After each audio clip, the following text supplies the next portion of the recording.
The last dynasty in 2,000 years of Chinese imperial rule was, paradoxically, the closest thing to a success story. It absorbed every lesson from the dynasties that came before. Its territory was the most vast. Its reign was the most enduring.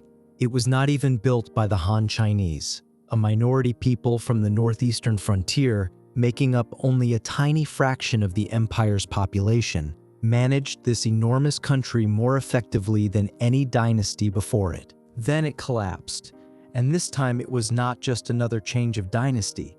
The imperial system itself, 2,000 years in the making, ended on its watch. This is the Qing Dynasty. The story begins before the Ming Dynasty had even fallen. In the late 16th century, beyond the Ming's northeastern border, a Jurchen tribal leader named Nurhaci was doing something no one took seriously, pulling together a scattering of small, weak tribes into a single force. The Jurchen were poor, fragmented, and insignificant in Ming eyes, little more than frontier vassals. But Nurhaci spent over 30 years hammering that loose sand into iron. He created the 8 banners system, each banner functioning simultaneously as a military unit, an administrative body, and a production team. Bundling everything together like that gave this tiny people a fighting force wildly out of proportion to their size. His son Hong Taiji thought even bigger.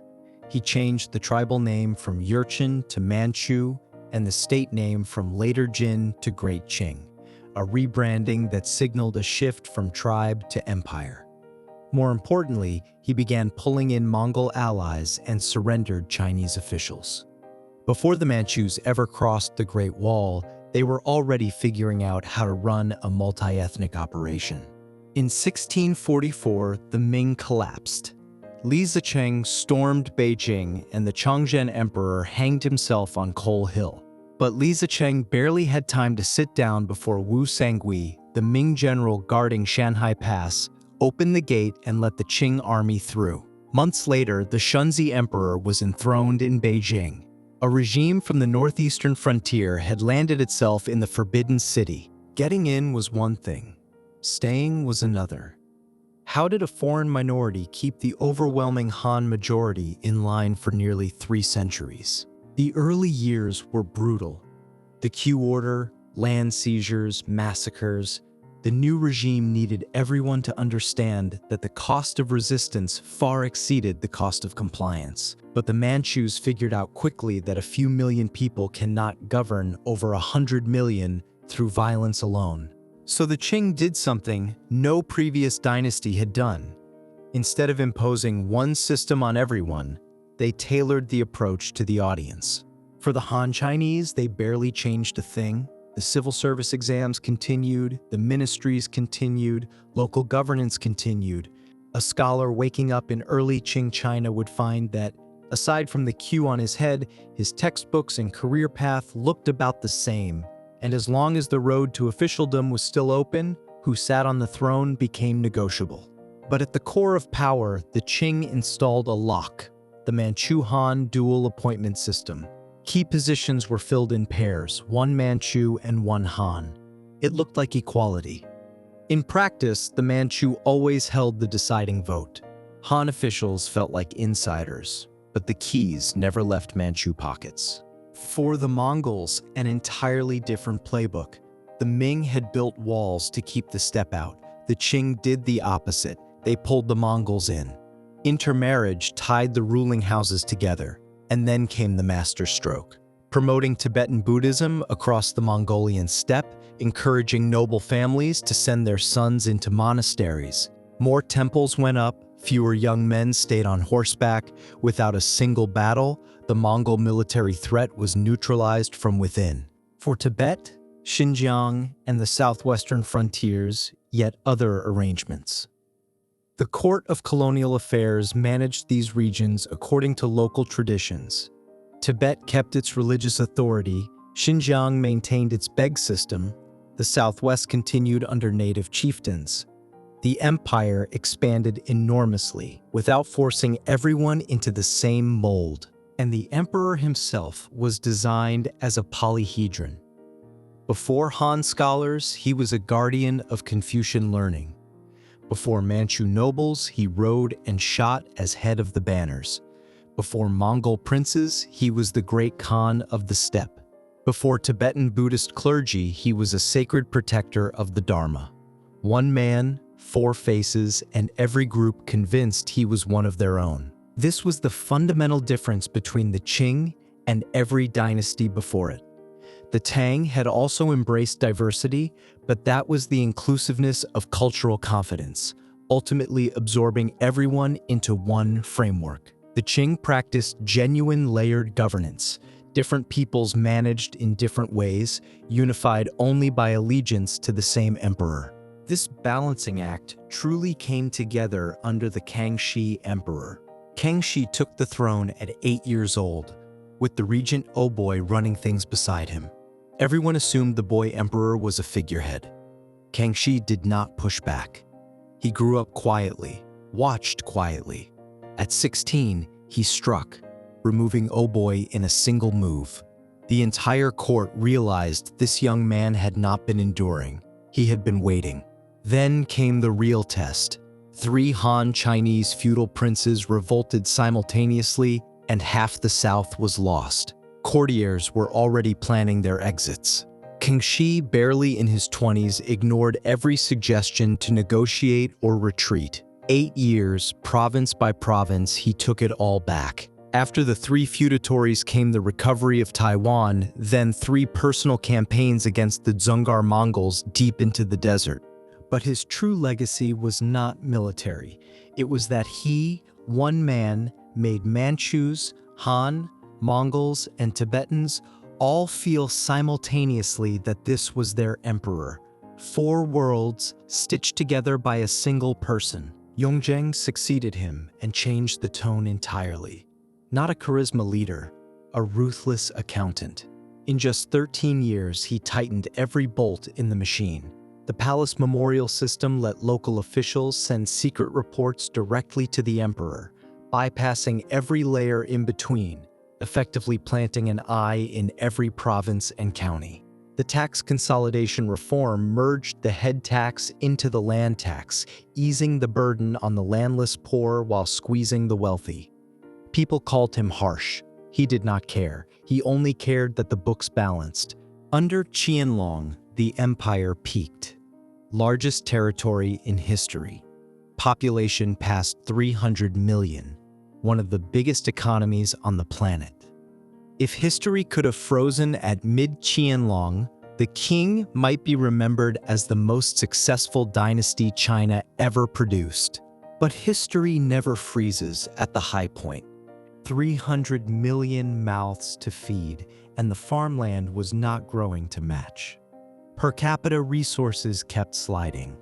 In Qianlong's later years, corruption spread and the White Lotus Rebellion erupted across 3 provinces. It was suppressed, but the signal was clear. Pressure was building underneath. The system was also hardening. The memorial system meant the emperor knew everything, but it also meant everything waited on his decision. The bureaucracy increasingly became a crowd of people waiting for instructions.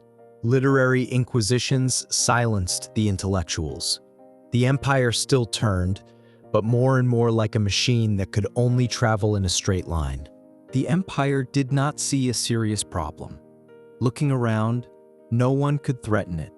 What it did not know was that the real variable was on the other side of the ocean. In 1793, Britain sent the Macartney mission to Beijing, ships loaded with the finest products of the Industrial Revolution. The purpose was clear. The British East India Company had been buying enormous quantities of Chinese tea, silk, and porcelain, draining silver eastward at an unsustainable rate. Britain needed China to open more ports and allow normal trade. The mission met Qianlong at his summer retreat. From the first sentence, the 2 sides were on completely different frequencies. Macartney proposed fair exchange and mutual access. Qianlong heard something else entirely. Within the tributary framework, China was the center. Trade was a gift the Celestial Empire bestowed upon lesser states, and the phrase equal commerce simply could not be translated into that language. Qianlong replied that the Celestial dynasty possessed all things in abundance and had no need for foreign goods. The mission arrived with a shipload of gifts and left with a polite letter of refusal. A nation already deep into the industrial age and a regime still operating on agrarian empire logic sat across from each other for a while. Neither understood a word the other was saying. But demand does not disappear because of a letter. Block the front door and someone finds a side entrance. British merchants found opium, grown in India, funneled into China's southern coast. Silver reversed course and flowed back to Britain. Addiction spread, social order eroded, and the tax burden shifted onto ordinary people. In 1839, Lin Zexu destroyed a massive stockpile of opium in Guangzhou. Britain used this as grounds for war. There were no innocent parties in this conflict. The damage opium inflicted on Chinese society was real. Britain forcing open markets at gunpoint was no noble act either. But the consequences were lopsided. Nearly all the cost fell on the king. The Treaty of Nanjing ceded Hong Kong, opened 5 ports, and demanded heavy silver payments. Over the next 20 years, a second war followed, and the old summer palace was burned to the ground. The Opium Wars exposed more than a military gap. They revealed a structural mismatch. The entire Qing system had been engineered for an agrarian empire. When the opponent became a civilization remade by industrial revolution, the gap was not about one battle. It was the distance between 2 eras. But the external shock was not the most fatal blow. The real fracture started from within. After the Opium Wars, indemnities and open ports crushed the southern economy further. Populations already strained by overcrowding now faced silver drain, foreign goods destroying local industries, and natural disasters piling on. In 1850, Hong Xiuquan launched a rebellion in Guangxi, establishing the Taiping Heavenly Kingdom. The movement swept up masses of desperate peasants, fought its way to Nanjing, and held a 14-year standoff against the Qing across half the country. What the Taiping Rebellion truly changed was not the map. It was the power structure. The banner armies had long since rotted into uselessness. The court was forced to do something it had spent 2 centuries preventing. Let Han Chinese provincial officials raise their own armies, fund them locally, and command them personally. Sung Guofan's Xiang army became the symbol of this shift. Soldiers loyal not to the dynasty, but to Zheng himself, funded not by Beijing, but by provincial revenue. The rebellion was crushed, but real military power and real money now sat in the hands of regional strongmen. The centralized structure the Qing had spent 200 years building was torn open, and that tier never closed. Late Qing reforms were not lacking in effort. The self-strengthening movement built factories and warships. The 100 Days Reform tried institutional change but survived only 103 days. The new policies went further, abolishing the civil exams, training modern armies, preparing a constitution. But the dilemma never changed. A system trying to reform itself had to negate the very logic it depended on to exist. Too slow, and the crisis outran it. Too fast, and the foundation cracked. In 1912, provinces declared independence one after another. Yuan Shikai applied pressure from the center, and the Qing emperor abdicated. Puyi walked out of the Forbidden City at the age of 6. There was no Coal Hill this time, no dramatic final scene. 268 years of dynasty ended almost quietly. But this time was different from every dynastic transition before it. Previously, one dynasty fell and another rose to take its place, and the cycle continued. This time, there was no next dynasty. Not for lack of trying, Yuan Shikai declared himself emperor and lasted 83 days. Jiang Sun attempted a restoration and lasted 12. It was not that they lacked ability. The soil that sustained imperial rule simply no longer existed. Nor was this China's fate alone. Around the same years the Qing fell, the Ottoman Empire, the Russian Empire, and the Austro-Hungarian Empire all collapsed. Ancient empires that had endured for centuries exited the stage together in the early 20th century. The end of imperial rule was not one nation's failure, it was a political form reaching its expiration worldwide. As the old order stepped aside, new experiments began. Republics, revolutions, constitutions, national independence movements, across the globe, societies started searching for whatever came after empire. China, Europe, colonized Asia and Africa. No one held a ready-made map. Everyone was drawing the road while walking it. Looking back, the Qing's answer was unlike any dynasty before it. The Tang trusted openness, the Song trusted institutions, the Yuan trusted military power, the Ming trusted control, the Qing trusted balance. Different peoples governed in different ways, unified under a single center. It was a nearly perfect pre-modern empire, but it solved the question of how to govern a multi-ethnic agrarian empire without being able to answer the next one.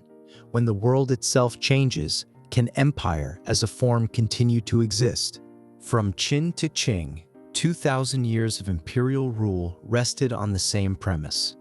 An agricultural society needs a powerful center to maintain order.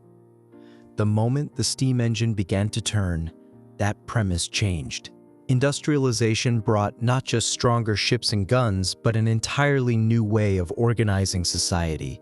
Mobile populations, open markets, distributed decision-making, constant innovation. Nearly every one of these ran directly against the foundational logic of empire. The Qing did not fall because it made mistakes. It fell because the question itself changed. Perhaps what history truly leaves behind is not which answer was most correct, but that no answer stays correct forever. What endures is not any single system, but the capacity to face new questions and craft new responses. 2,000 years of dynastic succession ends here, but the questioning and answering never stopped.